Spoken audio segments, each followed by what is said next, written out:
So, Hello. Jamie, Alison, first things first, how are you? Good, thank you. Good, thanks. Very good to hear. So, you have a new album out? Yes. Or not out, it's coming out. Coming out, yeah. It's been announced. It's been announced. What kind of excitement is this for you guys? Because it has been a while. Obviously, you released Little Bastards in between, and Yeah. there have been other things, but new music. How important? Yeah, very excited about it. I mean, it's kind of our reason for being is, putting out records and touring. And it's been a long slog in the wilderness, really felt it. And yeah, I'm very, very excited to be back with an album that we are, 100% happy with. It's a privilege, really, an accidental privilege. But but I mean, we finished the record almost a year ago. Okay. So there's a big waiting game at the moment. I think this the world is yet to recover properly from the shenanigans of 2020. We're still feeling it. Do you notice then that your mind is already elsewhere in terms of musical ideas, or can you stick with kind of what you did a couple of years ago, mentally? What do you mean from the last record? From the record that we just did? No, I just mean in terms of, like you say, the record was already recorded a year ago. So are you thinking about new music? In terms of creativity and how you perceive those songs. I mean, I definitely go through phases of there's a sort of euphoria when you finish a record. That makes you want to write another one immediately. Yeah, exactly. And so there is I've spent a bit of time in my studio with getting excited about new things. But I'm not a traitor. My loyalty's with the little one we've just made. Yeah. Fair enough. But what I find interesting, then, you call the process a long slog in the wilderness. Is that a good analogy for the creative process? Not for the creative process, no. I was talking about the events, the world events. Sure. I'm loath to call it by its name. But the world slowed down for a good 2 years, and when it sort of gradually came back to life, it's at least for the music scene. I'm sure it's different for every industry or everybody, different people, but certainly for music, it's a different landscape that we're adjusting to. It's financially prohibitive sometimes. It's become much more expensive. And there's a lot of people that are trying to catch up, and there's a lot of gigs going on. People feel like there's shows going on all the time, so perhaps they're not so precious about going to them. And we've landed in this new kind of landscape. I had a thought just now, and I'm not sure if it's a good question, but and this isn't specifically about the last couple of years, but in the entire span of the band. The music business is quite volatile, and it is tricky. Were you ever discouraged to not make music or not make art? No. No. I think that, certainly no people discouraged us. I don't feel discouragement within myself. I feel like there's a lot, it's really complicated, There's a big difference between making music and making music for the music business, It's like one of the first conversations we ever had was that we were pretty sure that we weren't gonna make a living out of it, but we committed to doing it, and we almost like shook hands and said like, well, this is it, we're gonna be very poor for the rest of our lives, And it's working out. Yeah, and so, in that sense, it was like, you don't need the music business to make music, and we were utterly aware of that, and we were utterly committed to that, scenario. there's moments where you just think like, I would rather not be in the business, because the business is like, you don't want your art to be shaped by litigation and rules and morals and laws. You don't want it to, but you kind of, it inevitably does get shaped in some way by those things, by the business. But what I find interesting then, because you mentioned kind of starting out 20 years ago, and I read that this album process, it felt kind of like making that first album, kind of, I suppose, that youthful exuberance that you had, because the last time we spoke, you kind of mentioned that almost childlike excitement was back to in terms of the creative process. So how did you start to hone in on what God Games would become? Well, I mean, we wrote before everything kind of closed down, and then I think I spent most of the pandemic worrying and hoping to play again and to do a record, you know? I think that moment that we felt that we could go and record something was so exciting and so freeing feeling. We were so thankful. That must be part of it. That must be part of that like childish, naive feeling of going into a studio like it is the single greatest thing in the entire world. But I think there's more to it than that. I think also doing a sixth record, I don't know, I just feel like we can just do whatever we want, you know? So in that sort of feeling, it felt really, really exciting creating music and really exciting recording it. And the result is a record that I'm incredibly proud of, that I love. You know, I mean, it's a little bit hard to explain, isn't it? Sometimes you're kind of writing songs that you're trying not to think about it being an album, really, because you just got to write, and then you start writing songs, but you know, in the back of your head that they're not right, they're not really getting you, they're not exciting you enough, and then there'll be a song that comes along where inexplicably it's just like, oh my God, that's it, and. I mean, that first song for us was Bullet Sound, and there was really 45 seconds of music, and you know, Alison had put a verse on it, and that was it. It was like 45, 50 seconds, but that was enough to know that we'd kind of started the fire, and then it kind of, it's really, I mean, it's brilliant when you see it in front of you, but it's hard to explain it. Sure. It's easy when it's in front of you, and you just, certain songs come up and then you start building around them, and it just suddenly that's the album, you know. You mentioned Bullet Sound. Now, am I right? I read this on the internet and I didn't know if it was true or not. But did Beck play a role in that as well? We went to Beck's house for like a week and hung out and went through Better Days and Bullet Sound, and it was just really fun. We didn't use any of that. Yeah. But it was a really nice exercise, and it was really important. Working with somebody and just like playing the songs and trying things, and it was mostly really fun. Yeah, it was really important part of it because, you know, to go back to the wilderness where there was so much isolation, and more than ever you were getting no response from anything you were doing because everyone was isolated. You didn't have that interaction with like, oh my God, what's that? That's amazing. You know, it was you really felt like you were kind of. I felt like I was in this completely isolated from any. I wasn't getting any reactions. It was really odd. Except from me. Except from you. But we were, you know, we're great in our little bubble, but it became vitally important to sort of to put it out in the public somehow. And it felt like really that was the sort of filtering process with Beck. He'd become quite a good friend, and he lived like literally a minute from my house. So we just thought we'd go around there and, you know, what do you think? And he was really excited, and he really helped, didn't he? He helped with like, he picked enthusiasm and like very complimentary. I felt like a guitar player again, playing in the room with Beck and in his.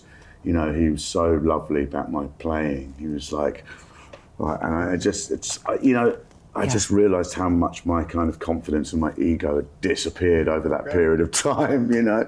Well, yeah, last time you did mention kind of wrestling with the notion of imposter syndrome, and I suppose just that having fun in the studio and playing guitar and stuff that rekindles kind of. Yeah. But it was great. Like Beck picked a couple of songs to mess around with, and one of them was Better Days, which was a massive help because that suddenly, for me, Better Days wasn't really a song. And then when he kind of said like, "Oh, this is amazing," then it suddenly makes you think like, "Oh, see it in a different way." So he helped to, bang the foundations in for the record. I think we might finish some of the versions we did with him at some point. Should definitely. For something. He really, every time I see him, it's the first thing he says, "We should finish those songs." They're like, Beck, they're out. They're done. What I also find interesting then, because when we spoke, we used the analogy of kind of the first initial ideas for a song are kind of the sparks, and then once, Jamie, you put guitars over them, that's when you light them ablaze in a way. That's how you kind of frame it. And I know this time around you were very late. Oh my God, I pushed the fire right to the very end. There was no setting anything alight until like the last couple of weeks, really. So what was that like then? Why the hesitation, if that was why you waited so long, and kind of what kind of set it off then? I don't know. I think it's like you get so familiar with the thing that you do, like playing guitar. It's almost like, seeing yourself in the mirror every day and like just kind of, you get to a point where you don't really like what you see. And you put on clothes to go out and it's like, oh God, it's just me, look at me. And I felt like that with the guitar, it was just like, every time I played the guitar, it was just like, oh, it's just this sound of, I kind of fell out of love with the guitar. It wasn't really exciting to me. It felt like a bit of an albatross to have to play, this old-fashioned thing. And I was getting much more into, new technology and new sounds, and I've always been really excited about new things. And I felt like I was spoiling it.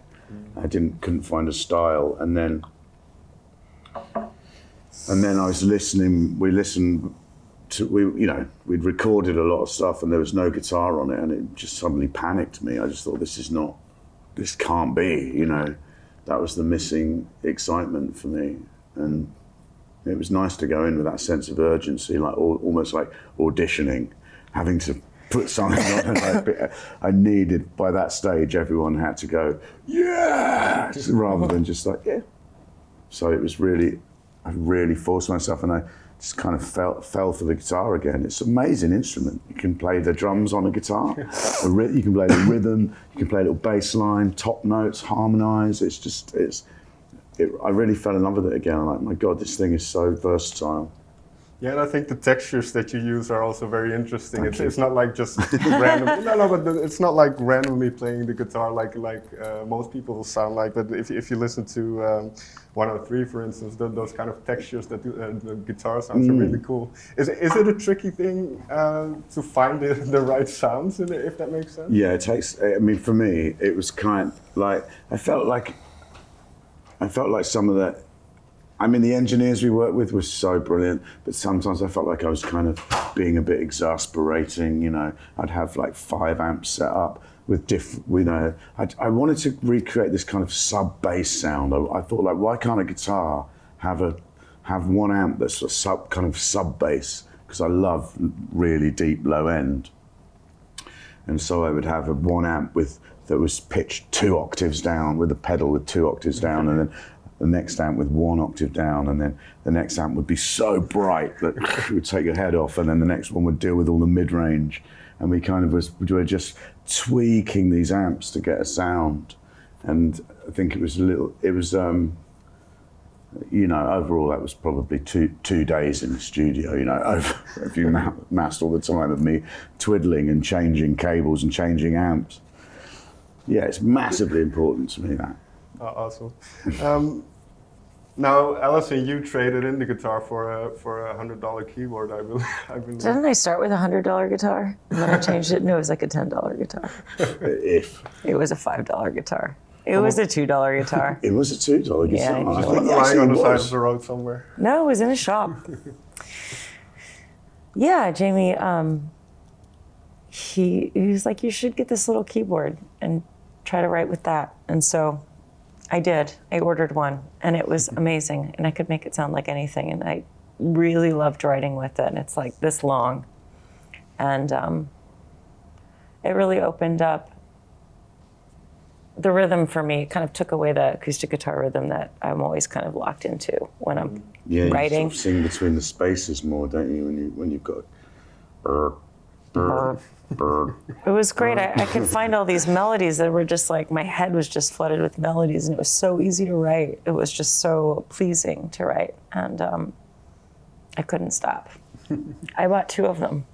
That's how much I loved it. It was so exciting to be sending things that, because, I mean, it might not be that clear to anyone outside, but, I know, you kind of get stuck in a style, and I know we definitely have previously got stuck in a style, like, my hands go to this muscle memory chord shapes, and like I call it the claw, where I'm like, and it's a certain sound that you can. You just bring the claw in to the guitar. And you just sort of write the melodies are the kind of you kind of become restricted, and it was just great. And she was sending things through that were like, wow, like really different inflections and meters, and it was very pleasing to write. Yeah. And then there are also like those little textures in terms of the vocals. I mean, I think I hear you on 1 or 2 songs, Jamie. Heard you, and then you also have choirs kind of giving it that oomph in certain moments. So my question was about that. Was that kind of a gospel influence then, because of the album title, or was it just you like choirs? We love choirs. Yeah, we've used choirs before. It's I'm always trying to. I was trying to think of how to. I love kind of minimal music. I like the space in music. I like there being. I would rather spend a week trying to find one sound that can do the job of 4 sounds than just do 4 sounds. Put 4 things on in an hour.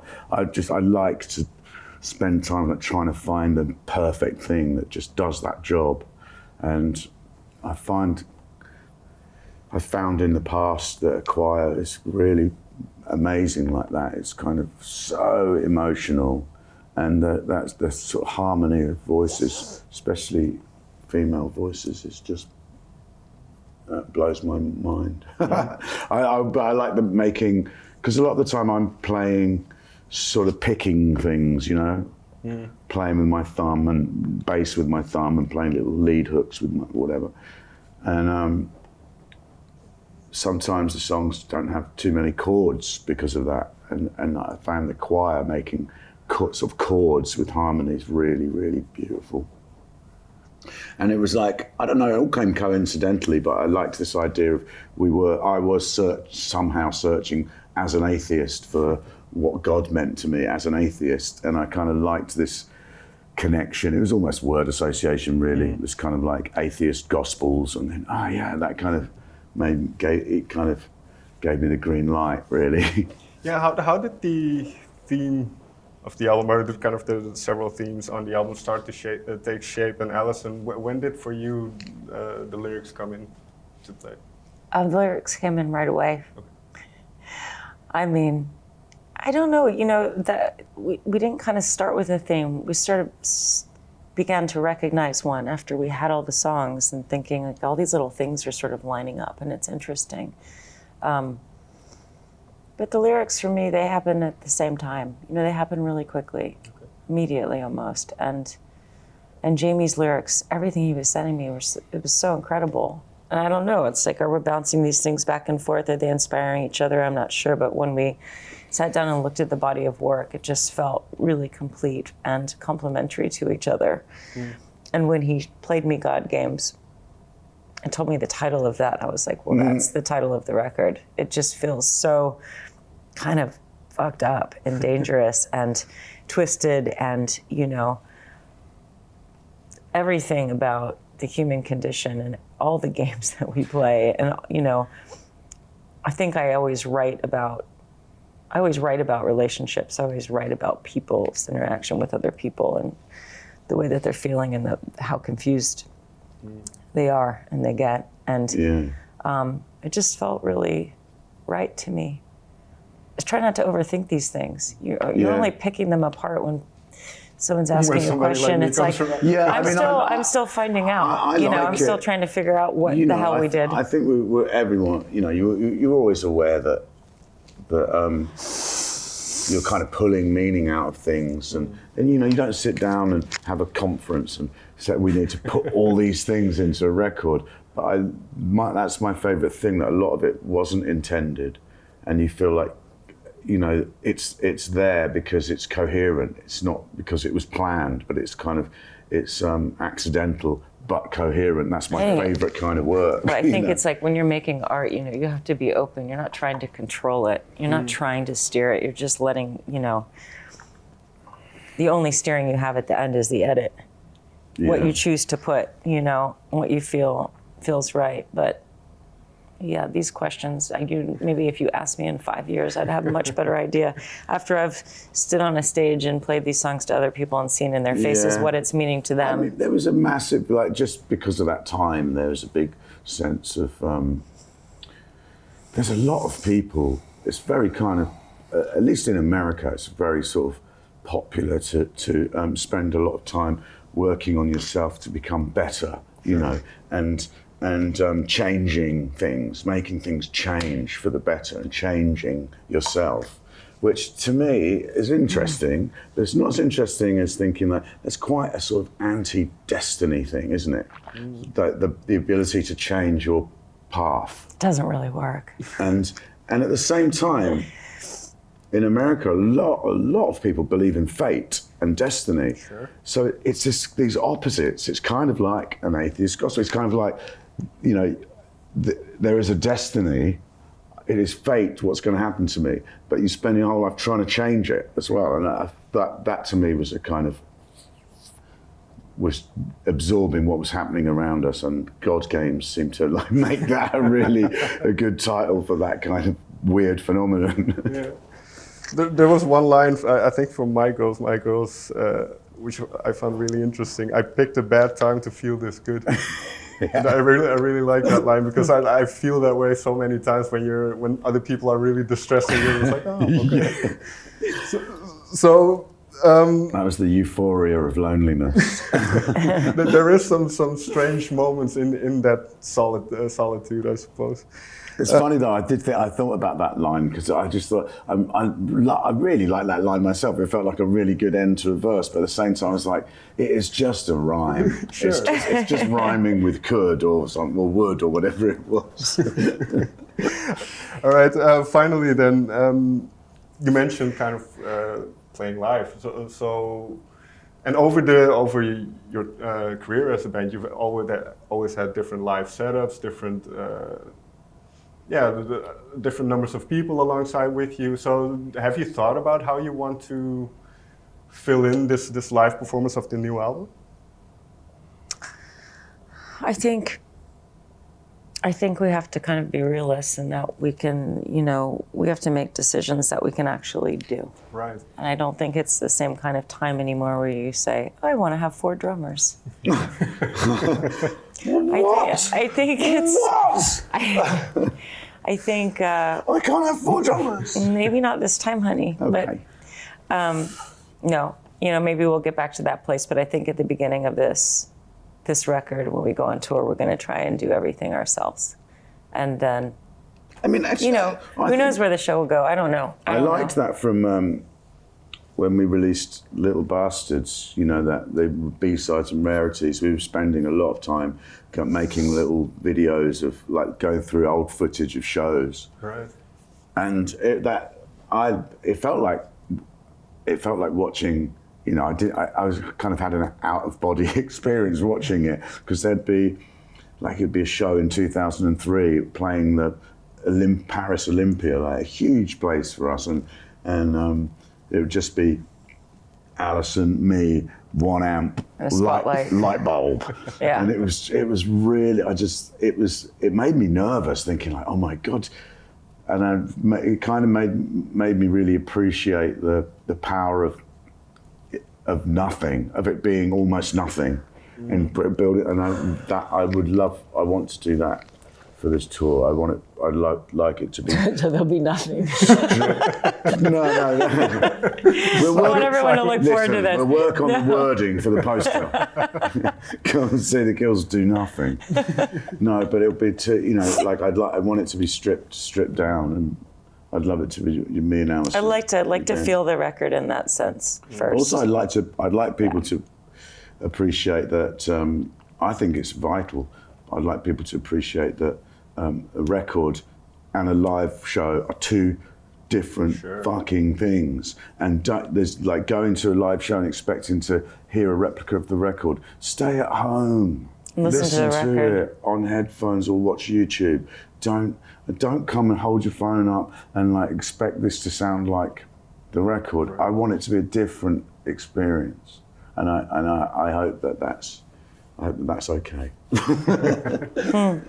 Well, may I thank you so much for taking the time to talk with me. Thank you. Thanks. Thank you.